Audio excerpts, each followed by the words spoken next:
Check 1, 2. All right, ladies and gentlemen, let's come on in, grab our seats, and get ready for the afternoon show.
All right, folks, please take your seats so we can start.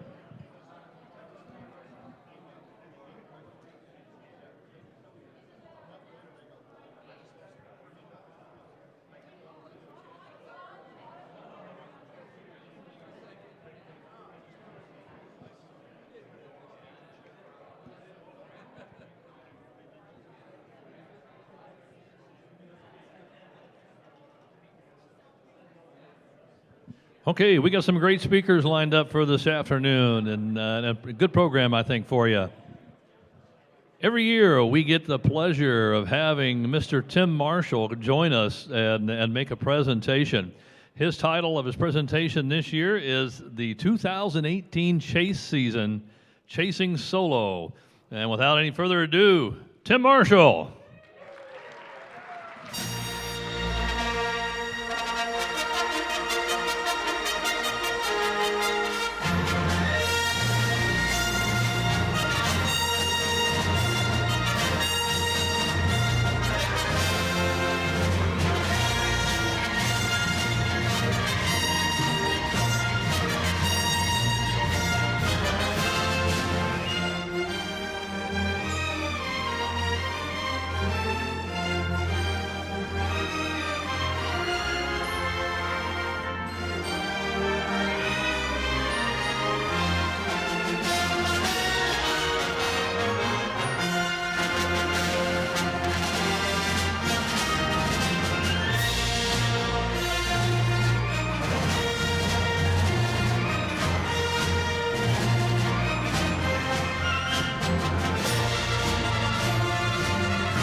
About this. I'm late a few minutes, and everybody has delusions of grandeur. I mean, come on! Gee whiz! Stealing the show here. We talked about this, Chewie. Yeah, we talked about that. You remember? Come on!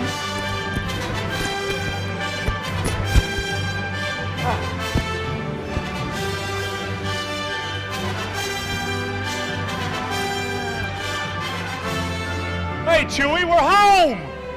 Yay! We're home, absolutely. Very, very good. Well, amazing, isn't it?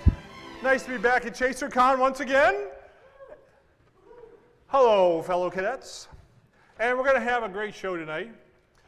First of all, we're going to talk about a long time ago in an Allsup's far, far away. Okay. Anybody been to an Allsup's? Okay. Before I get started, I would like to introduce you to my family. Maybe some of you know them. Title of my talk, Chasing Solo. Is there a chance to get the lights down a little lower in the front? You're working on it. Okay, you're working on it. Hyperdrive is not working, and you're trying to get the drive. Okay. All right. You all know me. I mean, I've been around the block a lot, but you don't know my family as well as I know my family. This is my family. Laugh it up, fuzzball. It just so happens, fuzzball, I have got some pictures of you back in your college days when you were fraternizing around. Yeah, how about this?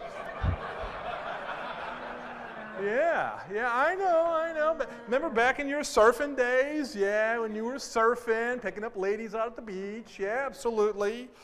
Sure you were. Like that hairdo, too. Not bad. Okay, well, I'm going to talk to you about my lousy chase season. Okay. The reason for my talk is because I only had one tornado day. Okay. That's it for me, really. And this is the calendar of events, and you all know about May 28th. How many of you were out on May 28th? Okay. Well, that's not very many of you. Where were the rest of you? Work. Well, I know what that's like. Oh, yay, fantastic. All right. Very good. So here we are.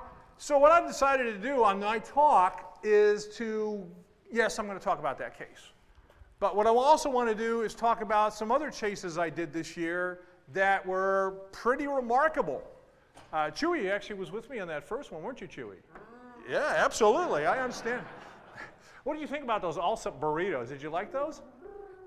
Oh, not so much. Okay. All right. Well, very good. All right. So here's the Cope, Colorado Spout Fest that I actually was lucky to get to because I initially thought it was going to happen further to the east. And I had to make a real critical decision at a critical time whether to go east or west. This chase case, by the way, is sponsored by the Chamber of Commerce of Tatooine. Okay? If you've ever visited Tatooine, they have a nice university there. They have Jabba's bar and grill, which I plan to eat at tonight. And, it's a great place for those of you who know about the Arch Canyon and the Beggar's Canyon. They're really great places to visit. So if you're in the universe sector, then visit this. Okay. So Chewy, remember this day? No, he doesn't remember that very well. Okay, all right. Let's show you there in Burlington, and you can food price. We won't name the place, but I think you know where it's at. Anyways, here's the surface of the map that I applied at 10 o'clock on daylight time. Is it your grandmother over there? Is it your father? No. Oh, it's all of it. Everybody. Okay. All right, we understand that. All right, so here's the situation here. The dew points in the morning, 64 at Burlington. Very nice southeasterly winds there. This front draping on across up in Nebraska. We have the surface low here, a cold front moving on through. Look at the northerly winds behind here. So there's a couple of different areas to play with. You have the high Cape air sitting out here. Look at over at Hill City, 69 dew point. That's pretty hot and humid, isn't it? Especially in that costume, right? Oh, absolutely, yeah. And then over here at Burlington, 64. Now, this is all cold air back here. Who in the world will chase back there, back below? Well, that's one of the things I really had difficulty with. Another place is up here. Look at this, southeast Wyoming, upslope. I mean, we all know the magic of upslope. Or sometimes it's upslop. So you never can really tell if it's going to be good or not so good. So, okay. Now, this is a real mess, and I know, but this is the 850 millibar, and you got to look at the upper air. It's really important. This is a 850 millibar, and I've shaded in where the moisture is, and it's coming up through Texas and Oklahoma into western Kansas and eastern Colorado. All right. So that's a pretty good area right at the top there. I'm also looking at 700 millibars, and I'm not too happy. I'm not too happy what's happening here because the winds are very weak, and you know what happens when you get weak 700 millibar flow up there? The storms collapse, and you get HPs, and it's not a really good tornado situation. So that is what was keeping me from going east right off the bat. I was in Burlington, right, Chewy? We were in Burlington, right? Yeah, Burlington. No, he thinks so. It's hard for him to read a map. So anyways, 500 though, look at this. 500 millibars, nice low sitting out here. Look at those winds coming in here, 40 knots moving in, and that's going to be moving in later in the day. Think about that these upper air maps are frozen in time, and they're actually from balloon soundings earlier in the morning. So what's going to happen late that evening could be something that is going to be a lot better wind structure. And look at 250 millibars. You see that? My gosh, look at all that wind coming in there. We're talking about 80 knots. So everybody gets a tornado at 80 knots, right? When you kind of like that, that's a dream situation when you have that. So we have upper air, kind of a mixed bag. We have low levels. We have some nice upslope in there in eastern Colorado, and mid levels, these crap, and then higher than that, nice, very nice winds. So when I look at the Denver Sounding, I've got northerly winds. I mean, it's just amazing here. You see these northerly winds? They're, my blaster here. It's right here. Right there. Yeah, that's right. Yeah, it works. So here down at low levels, it's a partial sounding. Something maybe got hit with a blaster or something on the way up, but nothing really looking here. North wind there, yuck. No kind of artificial intelligence over here that's showing anything. What in the world is that? Well, at least there's a little bit of winds aloft going on there. Critical angle of 18. Oh, that's really joy. That's wonderful. So, not very good. You don't want to be chasing in Denver. All right. What about Dodge City? Now, Dodge City is in the moist and humid air. Well, it's a nap, really. I mean, when you think about it, you have some nice flow in here, but then it lags at weakness in 700, and it gets almost worse, 20 knots, 500. But again, think about what's going to happen later in the day. And nice turning here, like that. And then down here, not so much. Really very few in the way of sounding analysis here that matches. What in the world's going on there? That looks like a traffic jam in Dallas, Texas. Yeah, absolutely. But wait for 1630. Don't always depend upon what happens at 1300. 1630 is pretty good because here we've got my target area, we've got enhanced risk. Hey, it's not over. Don't write off the day yet. This is a kind of sneaker day. And where the best place to go, right, Chewy, is Colorado. Don't you like Colorado? Oh, okay. Colorado's okay. Okay. He's not great on Colorado. Wyoming? Okay, Wyoming's a little better. All right. So, tornado probability. Well, look at that. 10%. Hey, never tell me the odds, okay? Never tell me the odds. But, got to look at it occasionally. All right. Hail. There's my vehicle. I'm ready. All right? That's right. That's my hail protection blanket. I have it copyrighted already and trademarked. All right. Now I'm looking at the noon sounding. Now it's interesting that North Platte and this is North Platte, had a noon sounding, and it's got nice easterly flow at the surface. Winds turn very nicely. This is a better sounding. And look at 50 knots up here, 300 millibars. But a little thing that I don't like is this kind of going from the east back to southwest and then back to south and southeast again. I don't like that. I'd like to see it uniformly up there. We want the updrafts to spin one way. We don't want them to be all confused about what way they're spinning. So this is great turning with height here, from 1 kilometer to 6 kilometers. We like to see that. Over here, not so much. No real sounding matches. Looks pretty pathetic. That's not too bad, especially if storms moving east. Their critical angle 160, so that's not too bad at all. But then look at that reverse flow back up. Oh, that's horrible. So it's not going to be North Platte today. Ah, yuck. Now, looking at Denver, I wish we had a sounding at Burlington, okay, because that would be the key, because then you're between things. North winds, yuck, that's not so good, although the winds at 6 kilometers coming out from the south, no supercell chances, nothing. So you go home, right? You were told there was going to be tornadoes today, and then you go home. Right. Well, good luck, SPC. I know we're all counting on you, but especially for all of us in Burlington. But look at the way this is. Chewy, look at this. Red box, you like red meat, don't you? Yeah. Oh, yeah, he likes red meat, absolutely. Chewy, you're always thinking with your stomach, aren't you? Yeah, yeah.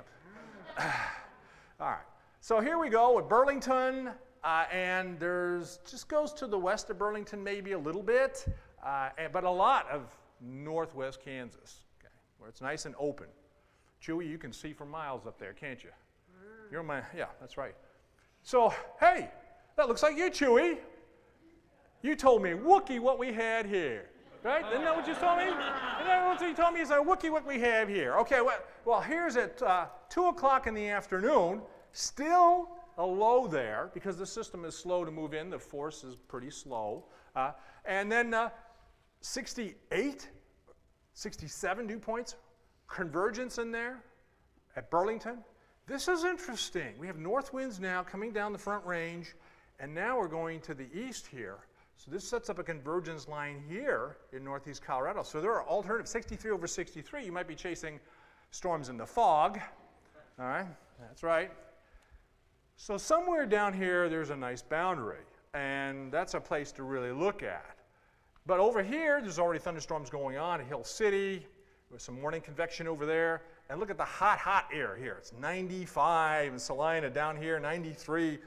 It's really pretty hot and juicy over there. But again, you don't really want to go in that hot, high Cape air, because not a lot of times does that do anything. Okay. And then the upslope play.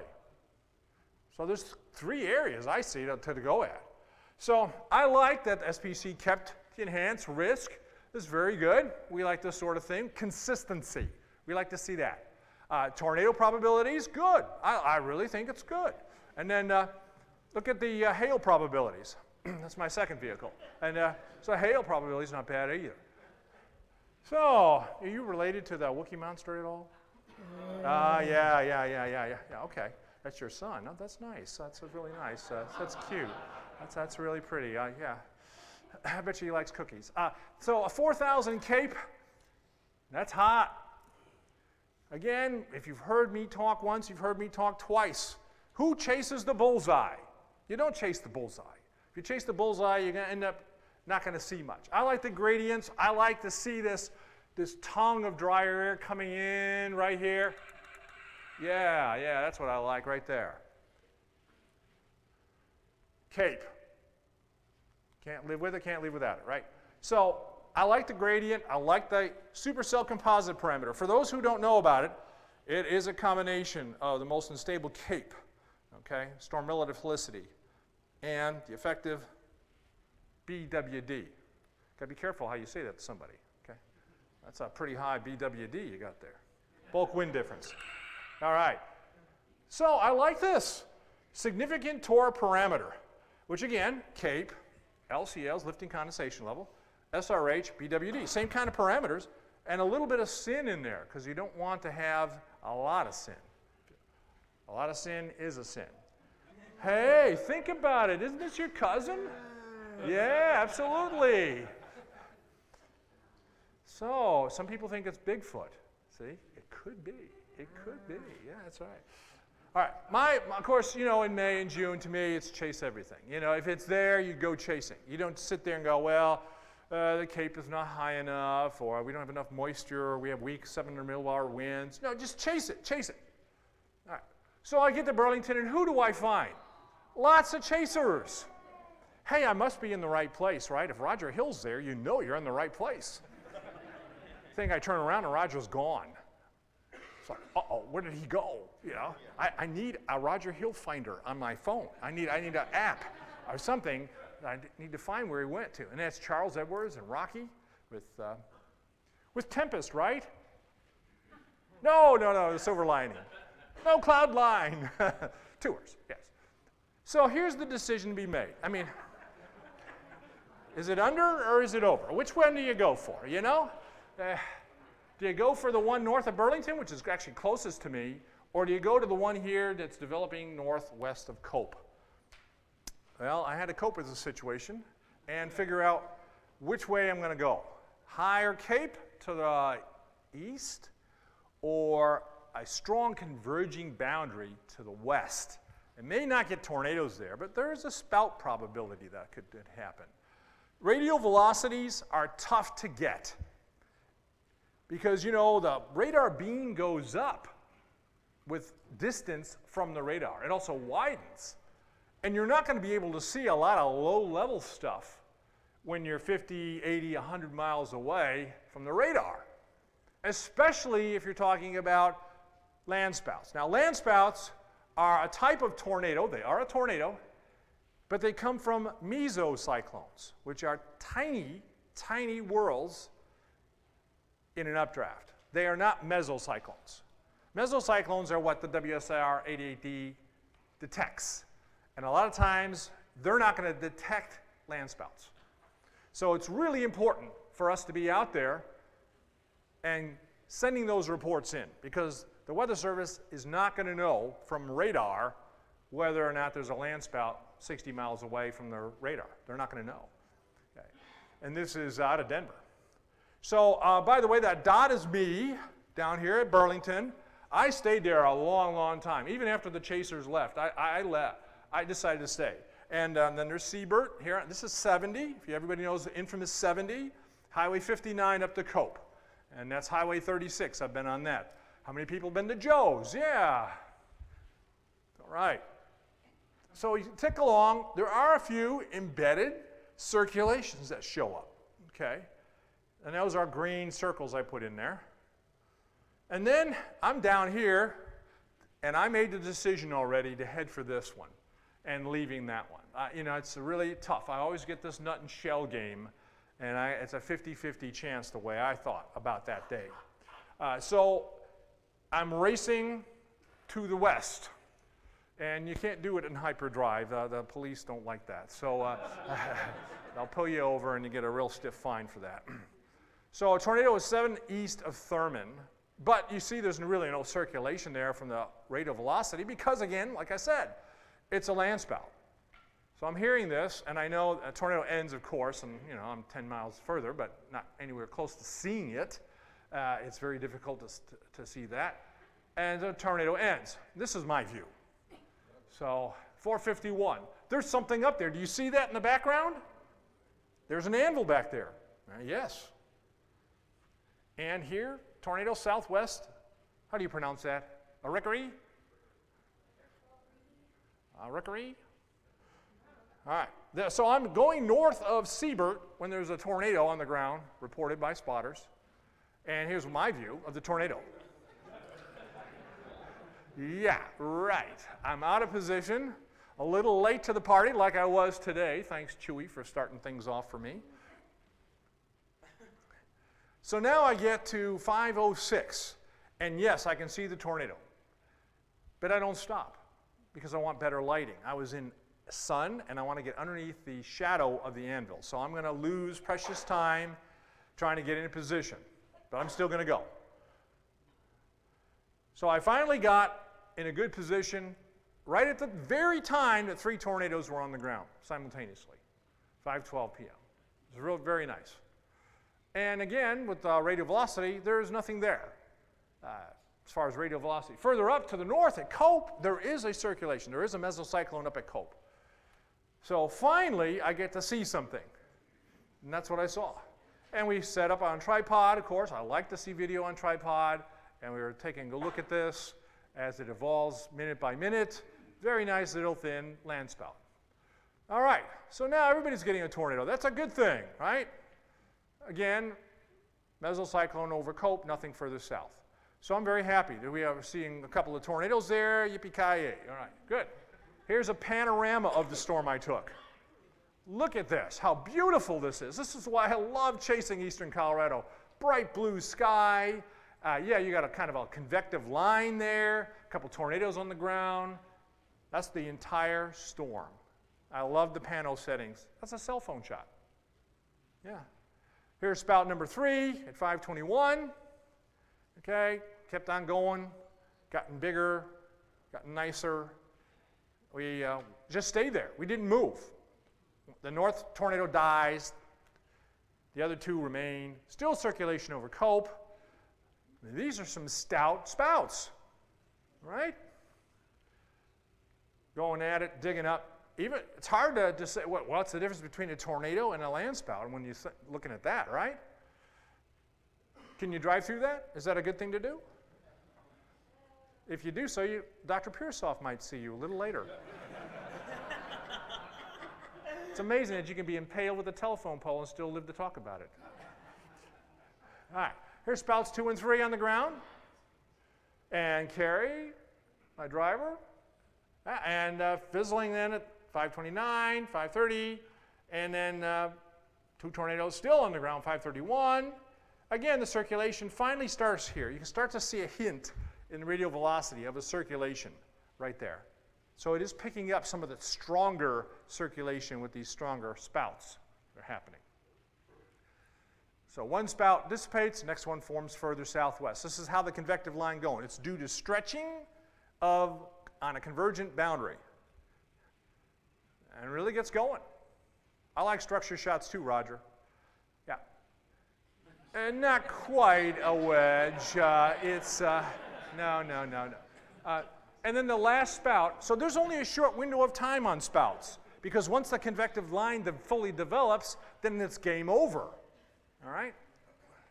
Once that forcing is gone, when there's no force, you don't got anything, right?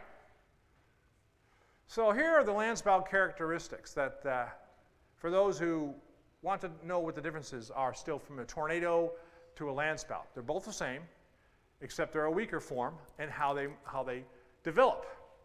So if you can get a nice near stationary boundary, and then you can get circulation on that boundary before the storm even is there, and then a storm develops because it's unstable enough, and have that storm move over that boundary where the circulation can lift that and stretch that, then multiple land spouts can develop on that line. So yes, land spouts are tornadoes, but they are a different kind of tornado as far as not a mesocyclone, it's a mesocyclone or smaller. They typically can develop from non-supercell storms because the supercell has a mesocyclone. Non-supercells typically do not, or have short-lived ones. They're similar to most waterspouts, how waterspouts develop. Waterspouts don't need a full thunderstorm. Waterspouts can develop under a convective line. Again, very unstable air. And so it's not readily observed on radar. So for all of us who are using radar apps, it's really important to hear what the spotters are saying, because a lot of times tornadoes are in progress and the radar shows nothing, especially with land spouts.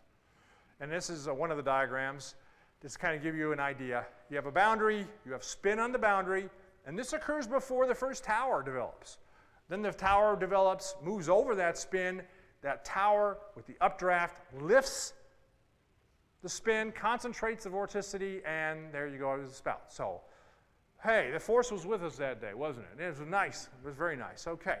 So we did pretty good on that. There were tornadoes northwest along that convergence line, but nothing in southeast Wyoming to my knowledge, unless somebody says they were up there and they saw a couple tornadoes. Okay, so that's not bad.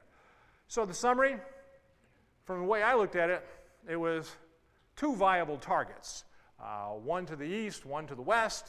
There could be a third possible target in Wyoming, but that didn't really grab me too much because I was there in Burlington. I had a long time in Burlington to think about it. And I finally headed west, made the right choice, saw the 5 land spouts. There were land spouts before, and maybe even a tornado or 2 before. So I'd like to talk to you all sometime, for those of you that, especially who are there, and let me know what you saw before 5:15 there that day. So obviously, land spout or not, we have a stake, right? That's what we do when we hit it. Chewy, you had a much bigger stake, didn't you? Yeah, he really enjoyed that. That was good. As I said, well, wait a minute now. It's time for Storm Chaser Jeopardy. Yes, that's all right. And you are all here, so that means you are all playing this game. Now, you know how Jeopardy works, right? I actually give you the answer, and you give me the question. Remember now, I give you the answer, you give me the question. And the winner gets a Chewy bar from Chewy. That's right. That's right. All right, here we go. The planet where the shield generator was protecting the Death Star. Does anybody know? Yes. And what is Endor? What is Endor? Correct. Give this man a Chewy. All right. Absolutely. Very good. All right. Now we're on to something totally different here at Chasercon. A first, a volcano chase. I am addicted to short-term natural phenomena. It doesn't matter about tornadoes. I love volcanoes. I think they are fantastic. And when I heard about the fissures erupting in Hawaii, I knew I had to go. But it was right in chase season. And it was very difficult for me to get away. I have to balance tornado chasing, work, and now we're talking about volcano chasing? Yes, volcano chasing. All right. This case is sponsored by the planet Mustafar, okay? It's not near, it's Mustafar. It's not near, it's Mustafar. Okay. They have lava boat tours, the best saunas, man, in the universe. I'll tell you, it's wonderful. Chewy doesn't like it so much because it's a bit hot, isn't it, Chewy, there? It's kind of hot with all that fur on there, absolutely. But hey, it was a scene of a major battle years ago. It was absolutely amazing how this was kind of the highlight of this planet. This planet wasn't even on the map. I mean, for all I know, they were making clones there or droids or something. And then all of a sudden, boom, here you go. Major planet here. Okay. So I actually visited Hawaii. I'm sort of like maybe a Cantori thing, Greg. Yeah, I actually visited there before the eruption and took these pictures day and night of the eruption of the old crater, which is no longer in existence, really, in that form anymore. January 17, 2017. I love volcanoes. I have flown over Kilauea and Pu'u'o'o years ago in helicopters. Kilauea is the volcano, but Halemaumau is actually the crater. It's 4,091 feet above sea level. Pu'u'o'o, which is on the flank of an eruption, 2290.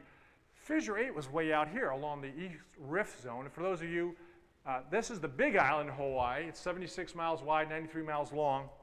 And I had to do this in a very short turnaround to get there. First of all, volcanoes are just like tornadoes. They may be erupting one day and not the next. So it's a long way to go for a bust. And it's a very expensive way to go for a bust. So I didn't want to bust. I wanted to make sure I could nail this thing. But I didn't want to just go there for a bunch of lava. I want to see something a little more dramatic. When the lava goes into the sea, the hot lava explodes. And these giant explosions sometimes. And they have lava bombs. I want to see that stuff. I love that stuff. Well, look at the change. All of a sudden, it goes from what's on the left to what's on the right. The lava goes away. At 4,000 feet, the Halemaumau crater collapses and sends up ash clouds. This was a precursor, and it's a warning, and it says that lava went somewhere. Magma's under the ground. That's the lava under the ground is magma. So where did magma go? It went along the East Rift Zone. And Pu'u'o'o did the same thing. It collapsed. So it's moving east.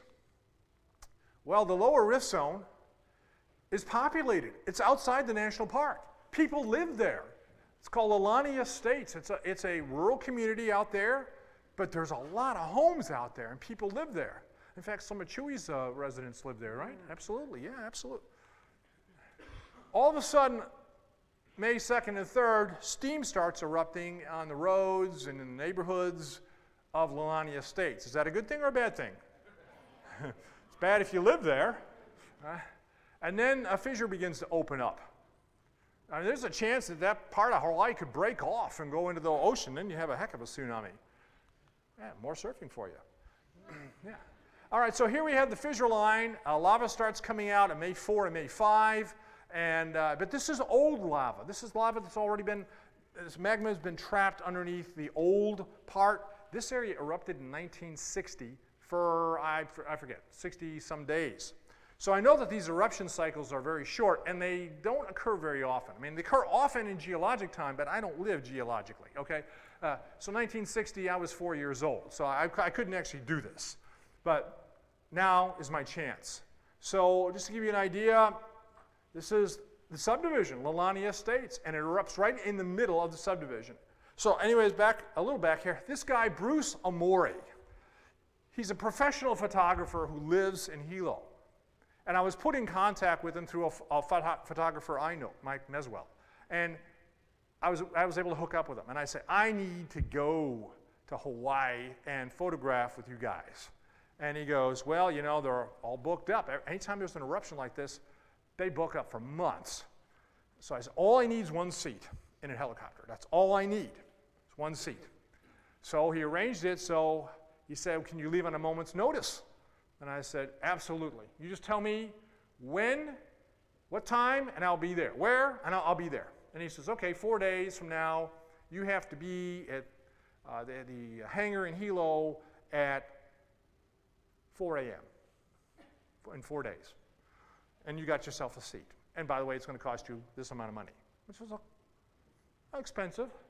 But, you know, being scoundrels as we are, yeah, we've actually saved a few pennies here and there. I mean, after all, we were at one time in it for the money, weren't we?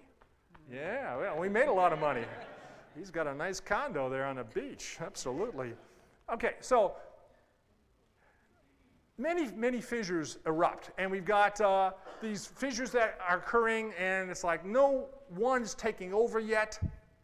We had to wait for the lava that had, from the collapsed craters uphill, to go ahead and erupt. Get that old lava out of there. So ash clouds are forming. Oh, yeah, continue your golf game. This is not Photoshop, folks.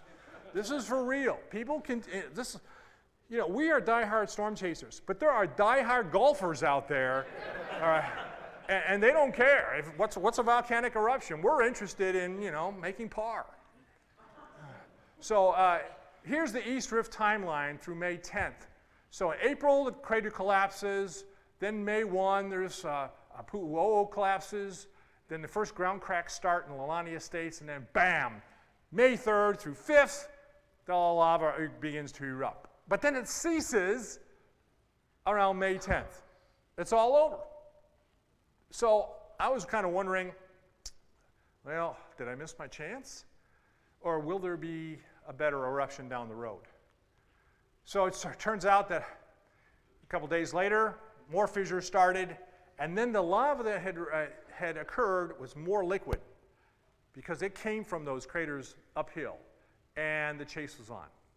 But I wanted to make sure that we were going to get an extended version of it that I could actually get there and see the lava go into the ocean. It's really a double win when you have that. It's one thing to see lava erupting in a fountain, but it's another thing to see it when it hits the ocean. Okay, so the chase is on.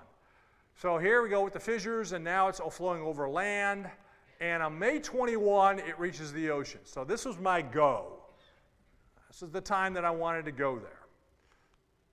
At that time, you know, we were getting literal explosions, hitting the water, amazing. And there are lava boat tours you can take, all right, for a pretty good chunk of change. Lava boat tours. And they'll take you right out there and up close to the lava pouring into the sea. I've been on them before when they had the old fire hose years ago going in there, and that was spectacular. But this is much, much bigger than a fire hose. And that is a much wider. And there's the crater. Fissure 8 took over. All the other fissures died out, and Fissure 8 was the dominant one. Well, that's what I want. I want to chase Fissure 8. Okay. Look at that. Amazing stuff. So much heat, you're getting lava-nados. Heat vortices rise on up. Pretty spectacular. So the chase was on. I warped using the hyperdrive. It's 9 hours and 50 minutes to Kona. I got to Kona about 10 o'clock after being delayed. I finally got my rental car. I had to get over to Hilo, So I drove another hour and a half, which is actually 2 hours, to drive to Hilo. I got to Hilo about 1 in the morning, and I had to be at the hangar at 4 a.m. after flying all that. All right, so that was a real kind of thing. Well, one of the things I did was a lava boat tour, and this was spectacular. I cannot even use the word spectacular enough. It was absolutely spectacular, right? Right? That's right, absolutely. So here I was, after being jet lagged, no sleep, but look at this. It hits the water, big, gigantic, they were rotating and moving, or little vortices. I actually also booked the evening lava boat tour because I wanted to increase my chances. So at night, the lava is a beautiful glow. In fact, that one on the right there looks like a tornado, lava tornado, all right. But other chasers saw what I saw, and they went after it too. So Jim Ledoux here with his shot, that's the actual fissure 8 miles away on the very lower left. And then he got on a lava boat and got a wider shot. I was up close, he was farther back. I like the further back. Shows you structure. Right?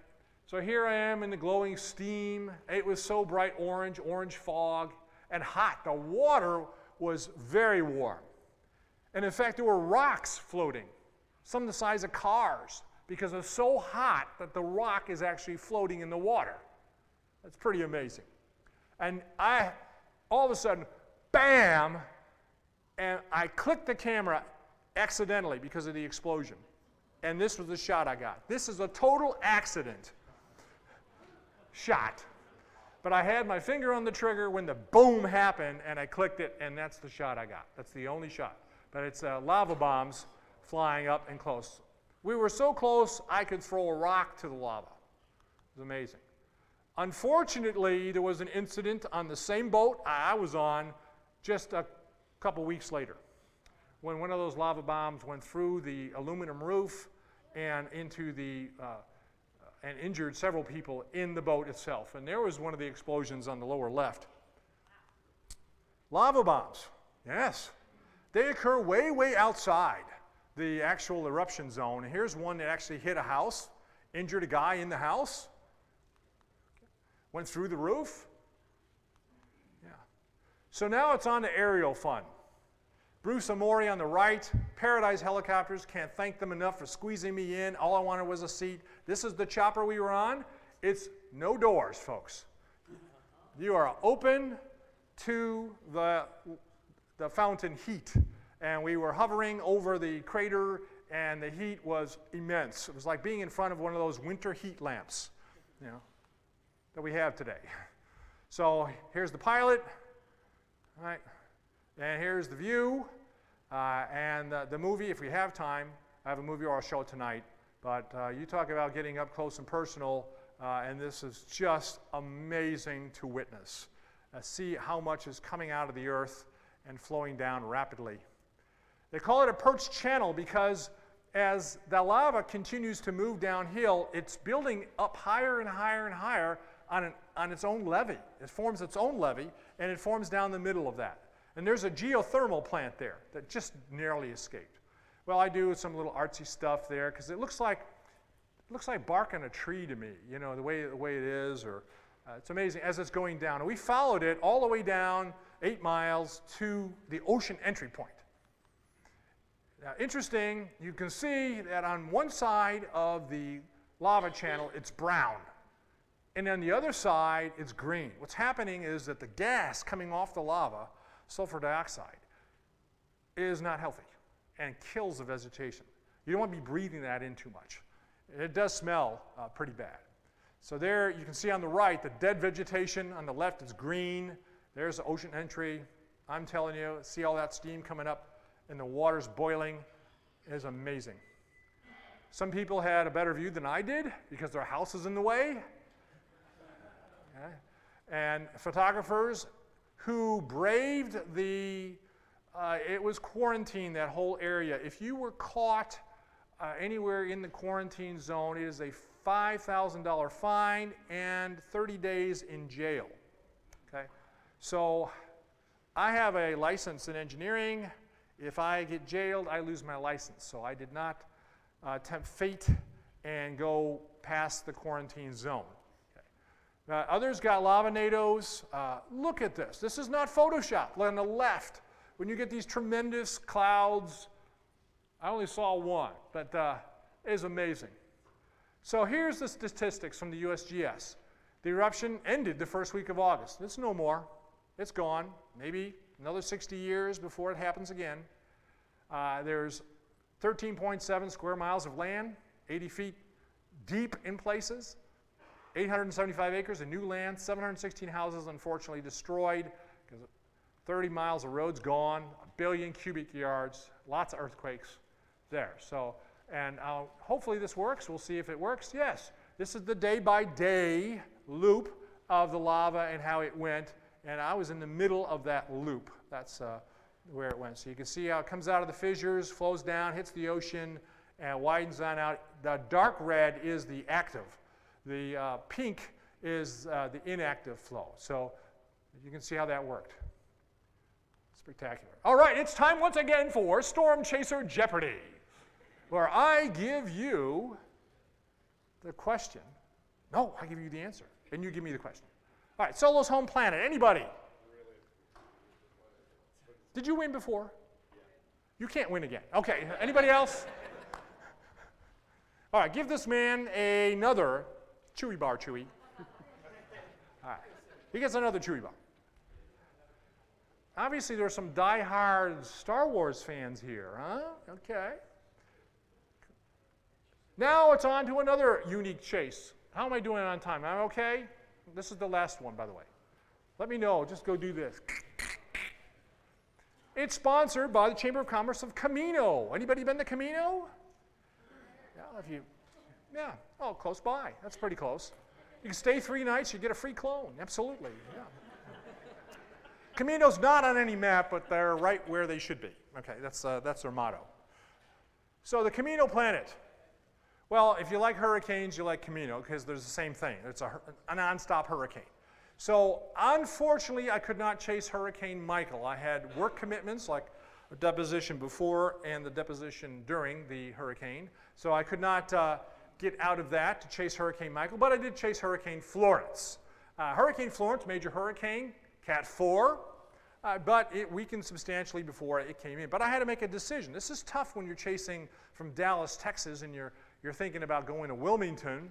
I was toying between Wilmington and Jacksonville in North Carolina about which way to go. Yeah.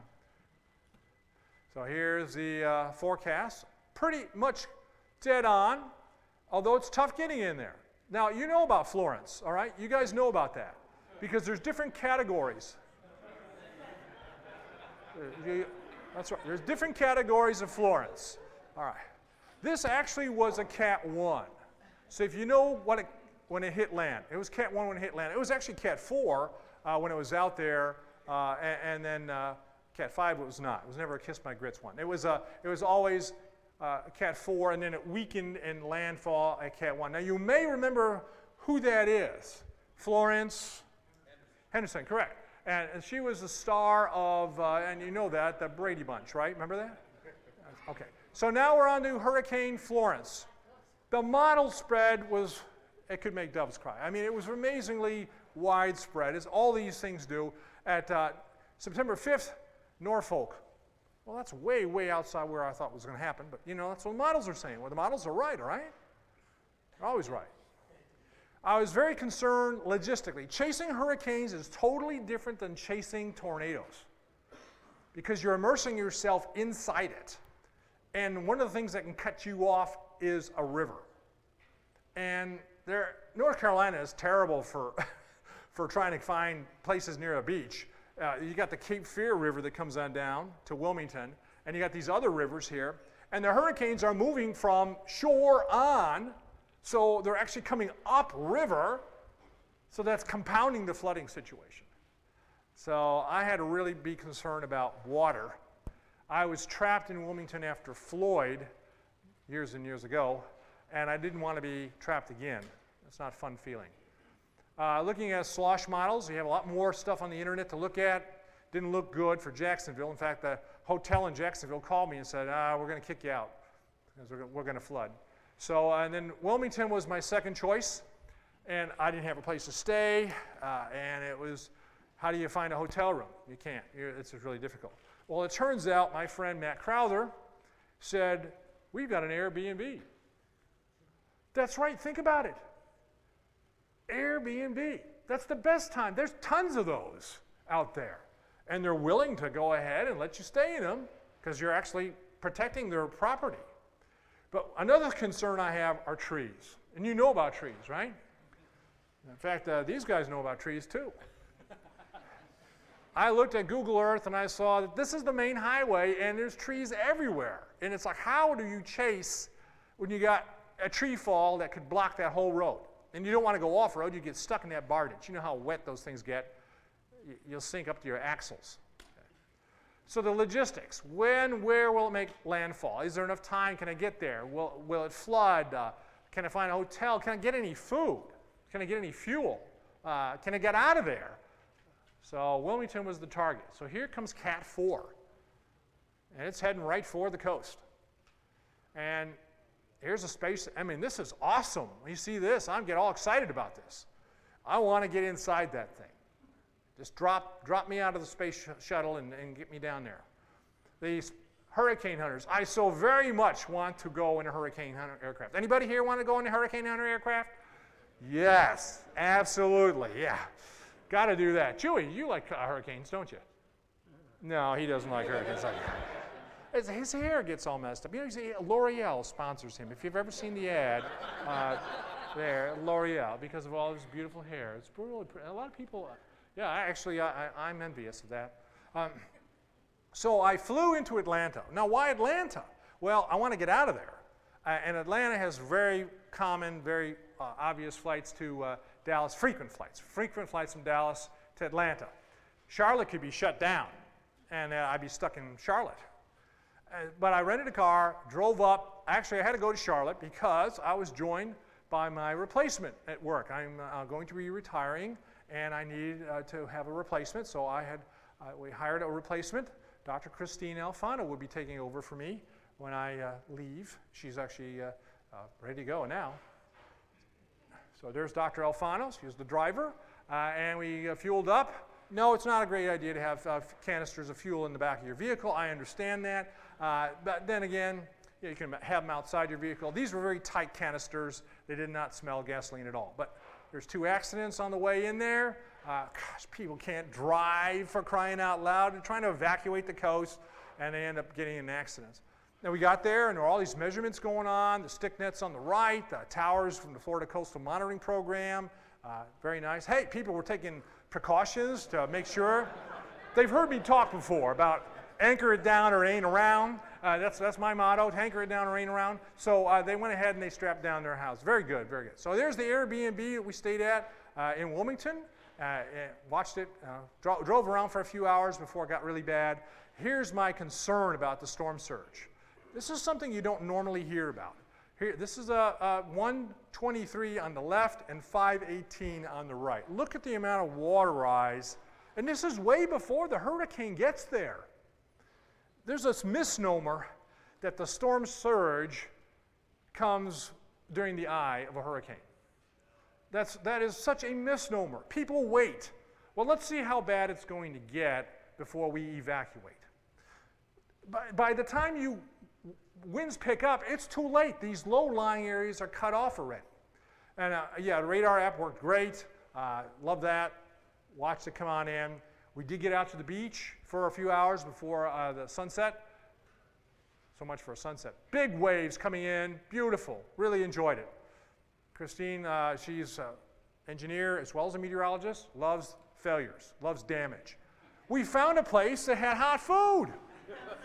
And Chewy, you love food, don't you? We know about that. Absolutely. So beautiful. And they said that they were going to stay open the entire time. I said, what happens if the power goes out? And they said, they have gas. They have gas. When the power's out, they'll have candles out there, and they'll feed everybody. It was packed. It was fun. It was great. I love getting a hot meal just hours before landfall of a hurricane. It was really, really nice. And then, hey, I look at this. The federal government uses Waffle House as a measure to help determine the severity of the disasters. How neat is that?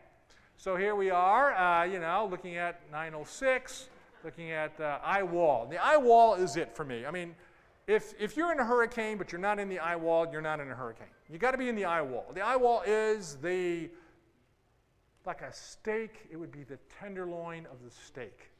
It is the best part, or a fillet. And then we were hearing about sharks, and you know about sharks.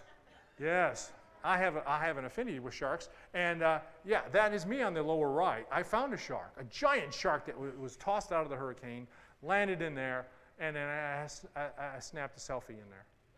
Absolutely. And then we have the fake weather.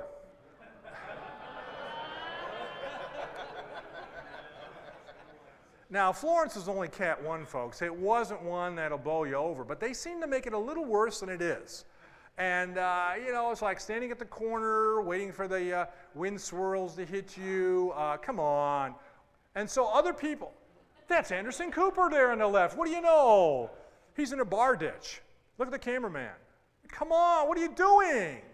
Somebody's going to walk behind Anderson and go, what the heck? Well, people started to do their own fake weather. There's tons of funny, you want to take a laugh, funny videos online on YouTube. There's one on the right there where these people were standing in their swimming pool and they were given the weather play-by-play. Hilarious. Power goes out. It's fun. Wind's blowing. It was about daybreak when we got out there. Before the eye wall on the left, during the eye wall on the right, and really whiteout conditions. Loved it. It was great, fun. Yes, we were in the vehicle at the time, and you can do that when you got Cat 1, Cat 2. It's not so bad in your vehicle as long as you be aware of flying debris. And here's some damage to the Airbnb on the left and the house across the street on the right. Winds were from the north. There's some power lines down, canopy down. To the north,